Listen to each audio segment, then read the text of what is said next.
राधे राधे। जय श्री कृष्णा।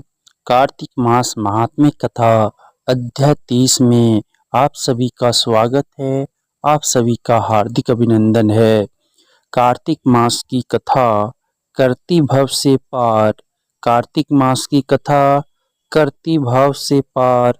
30वां अध्याय लिखूं, हुई हरि कृपा का पार, हुई हरि कृपा पार।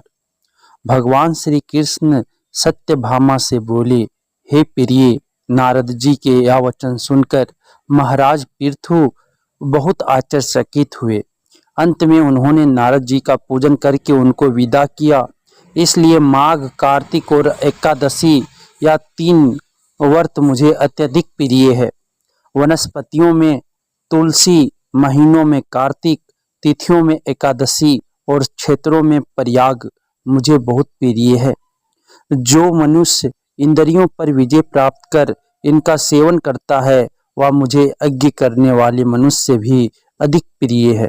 जो मनुष्य विधि पूर्वक इनकी सेवा करते हैं, मेरी कृपा से उन्हें समस्त पापों से छुटकारा मिल जाता है। भगवान श्री कृष्ण के वचन सुनकर सत्यभामा ने कहा, हे प्रभु, आपने बहुत ही अद्भुत बात कही है कि दूसरे के लिए पुण्य के फल से कलह की मुक्ति हो गई। यह प्रभावशाली कार्तिक मास आपको अधिक प्रिय है, जिससे पति द्रोह का पाप केवल स्नान के पुण्य से ही नष्ट हो गया।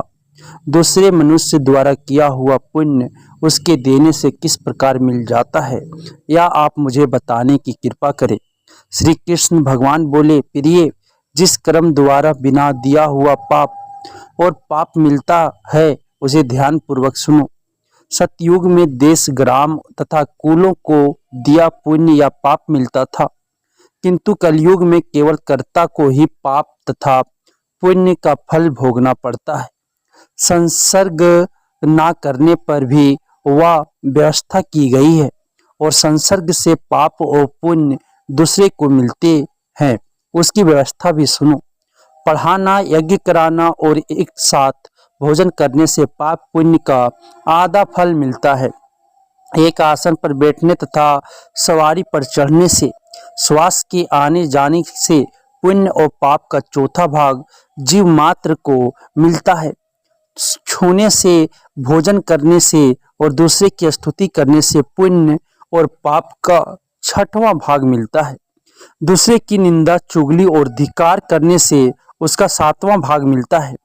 पुण्य करने वाले मनुष्यों की जो कोई सेवा करता है वह सेवा का भाग लेता है और अपना पुण्य उसे देता है।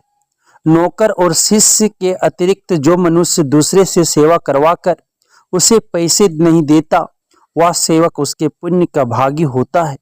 जो व्यक्ति पंक्ति में बैठे हुए भोजन करने वालों की पत्तल लांघता है, वह उसे जिसकी पत्तल उसने लांघी है अपने पुण्य का 6वां भाग देता है। स्नान तथा ध्यान आदि करते हुए मनुष्य से जो व्यक्ति बातचीत करता है या उसे छूता है, वह अपने पुण्य का 6वां भाग दे डालता है। जो मनुष्य धर्म के कार्य के लिए दूसरों से धन मांगता है, वह पुण्य का भागी होता है। ठीक उसी प्रकार जिस प्रकार की दान करने वाला पुण्य का भागी होता है। जो मनुष्य धर्म का उपदेश करता है और उसके बाद सुनने वाले से याचना करता है, वह अपने पुण्य का 6वां भाग उसे दे देता है। जो मनुष्य दूसरों का धन चुराकर उससे धर्म करता है, वह चोरी का फल भोगता है और शीघ्र ही निर्धन हो जाता है। और जिसका धन चुराता है वह पुण्य का भागी होता है।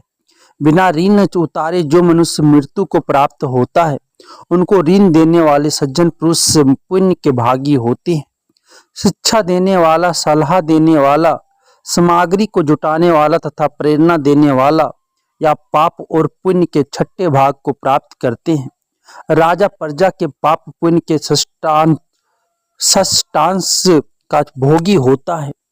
गुरु शिष्यों का, पति पत्नी का, पिता पुत्र का, स्त्री पति के लिए पुण्य का 6ठा भाग पाती है। पति को खुश करने वाले आज्ञाकारी स्त्री पति के लिए पुण्य का आधा भाग ले लेती हैं। जो पुण्य आत्मा पराये लोगों को दान करते हैं, वह उनके पुण्य का 6ठा भाग प्राप्त करते हैं। जीविका देने वाला मनुष्य जीविका ग्रहण करने वाले मनुष्य के पुण्य के छठे भाग को प्राप्त करता है। इस प्रकार दूसरों के लिए पुण्य अथवा पाप बिना दिए भी दूसरे को मिल सकते हैं, किंतु यह नियम जो कि मैंने बतलाए हैं ये कलयुग में लागू नहीं होते। कलयुग में तो एकमात्र कर्ता को ही अपने पाप और पुण्य भोगने पड़ते हैं। इस संबंध में एक बड़ा पुराना इतिहास है जो कि पवित्र भी है और बुद्धि प्रदान करने वाला कहा जाता है। उसे ध्यान पूर्वक सुनो। यह इतिहास 31वें अध्याय में बताया जाएगा। इति श्री कार्तिक मास महात्म्य कथा अध्याय 30 समाप्तम। राधे राधे। जय श्री कृष्णा। प्रेम से बोलिए विष्णु भगवान की जय, कार्तिक मास की जय।